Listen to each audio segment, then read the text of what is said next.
আমি সাক্ষ্য দিচ্ছি আল্লাহ ছাড়া কোনো মাবুদ নাই। এই জন্য আমরা বিশ্বাস করি আল্লাহ কি দুইজন নাই একজন। আল্লাহর সমকক্ষ কাউকে মনে করলে কি ঈমান থাকবে? আমার নবী বলে আমি নবী হইলাম আল্লাহর রাসূল। এই কথার দ্বারা প্রমাণ হয়ে যায় ও পৃথিবীর মানুষ, নবীকে ডাকলে ডাকো, না ডাকলে নাই, নবীর সম্মানের কম হবে না। আপনারা জবান খুলে বলুন নবীর সম্মান বাড়াইছে কে? আল্লাহ। আর জোরে বলো বাড়াইছে কে? আল্লাহ। আল্লাহ নবীর সম্মান বাড়াইছে। আমার নবী আপনার নবী বলেন আমার লজ্জাস্থান পৃথিবীর কেউ দেখে নাই, আমার লজ্জাস্থান কেউ দেখে নাই। শুধুমাত্র তাই নয়, আমি দুনিয়ার মধ্যে এসেছি খতনা হইয়া দুনিয়াতে এসেছি। মা আমেনা বলে আমার সন্তান দুনিয়াতে এসেছে, আমি মা হইয়া সন্তানটারে ধরতে গেলাম।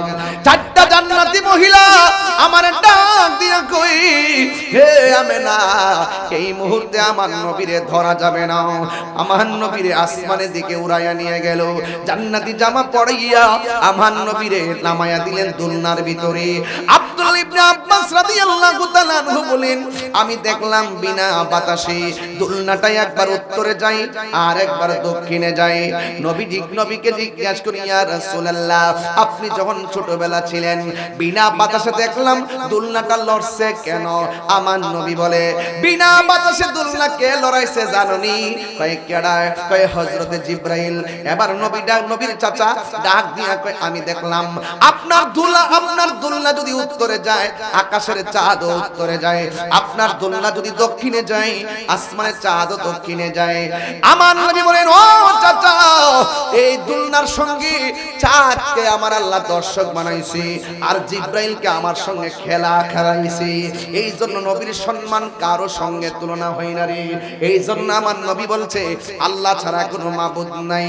ও বন্ধুগণ এই জন্য জবান খুলে বলেন সেজদা পাওয়ার মালিক কে? আল্লাহ রাব্বুল আলামিন বলছেন আমি আল্লাহ ছাড়া কারো ইবাদত করা যাবে না। ওয়া ক্বাদা রাব্বুকা আল্লা তা'বুদু ইল্লা ইয়্যাহু ওয়া বিল ওয়ালিদাইনি ইহসানা। আল্লাহ রাব্বুল আলামিন বলেন তোমাদের উপরে ইবাদতকে আবশ্যক করে দেওয়া হয়েছে, তোমরা আমি আল্লাহ ছাড়া কারো ইবাদত করবে না। এই জন্য যুবক আমার নবী আপনার নবী বলেন আফদালুল ইবাদাতাস সালাত, সর্বোত্তম ইবাদত হলো নামাজ। জোরে কোন কি? নামাজ। এই আওয়াজে মানি না, জোরে বলেন কি? নামাজ। নামাজের আগে কাপড় আছে না নাই? আছে। কাপড় অপবিত্র হলে নামাজ হবে না। ওযু না করলে নামাজ হবে না। পাক না থাকলে নামাজ হবে না। আমার নবী আপনার নবী রহমাতুল লিল আলামিন বলেন আফদালুল ইবাদাতাস সালাত, সর্বোত্তম ইবাদত হলো নামাজ। এই জন্য নামাজের আগে ওযু আছে। আঙ্গ সমাজের অনেকেই ওযু ভালো করে করতে জানে না, অথচ আমার নবী আপনার নবী বলেন কেউ যদি ওযু করার সময় বিসমিল্লাহ বলে ওযুটা শুরু করে যতক্ষণ ওযুটা চলবে ততক্ষণ পর্যন্ত ফেরেশতারা বান্দার জন্য আমার আল্লাহর কাছে গুনাহ মাফ চাইতে থাকবে। তাইলে ওযুটার আগে বিসমিল্লাহর দরকার আছে না নাই? শুধু মাত্র তাই নয়, আমার নবী আপনার নবী বলেন কেউ যখন ওযু করার সময় হাতটা দৌত করে, দুইটা হাত যখন দৌত করবে এই হাত দিয়া যত গুনাহ করেছে ওযুর পানির সঙ্গে গুনাহগুলা মাটির মধ্যে পড়ে যায়। যখন ওযু করার সময় মুখটা কুলি করে, তিনবার কুলি করে গড়গড়া করে কুলি করে, যখন কুলি করার সময় মুখের ভিতরে পানি দেয় ওই মুহূর্তে আমার নবী আপনার নবী বলেন এই ওযুর কুলির পানিটা মাটিতে ফেলতে দেরি এই মুখ দিয়া যত গুনাহ করেছে আমার আল্লাহ সব গুনাহগুলি মাটির সঙ্গে ফেলে দেয়।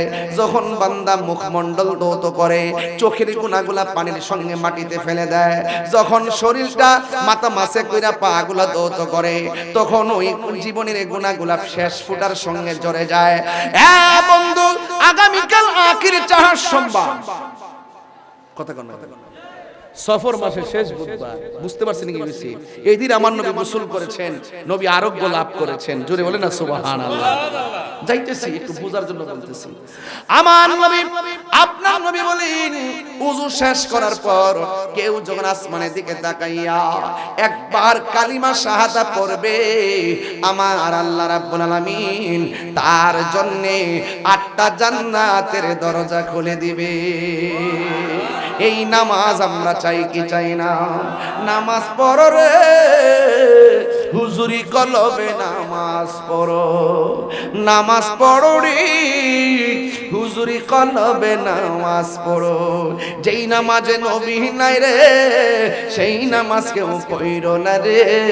নামাজেই নামাজিকে সরল পথে আনতে পারে। নামাজে জোরে জোরে কি আল্লাহু আকবার বলা যাবে না?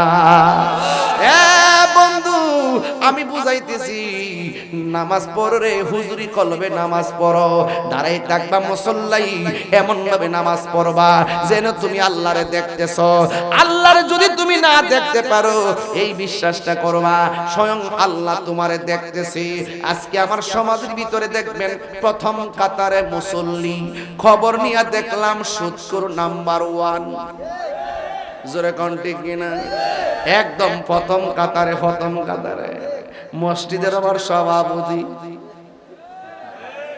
সেক্রেটারি, কমিটি, কমিটি, হ্যাঁ কমিটি, হ্যাঁ কমিটি। বেতন দেনা 5,000, ইমাম সাহেবের দমক মারে 20,000। বেতন দেনা 5,000, দমক মারে 10,000 20,000। এইরকম সুদখোর মসজিদে রাখবেন না।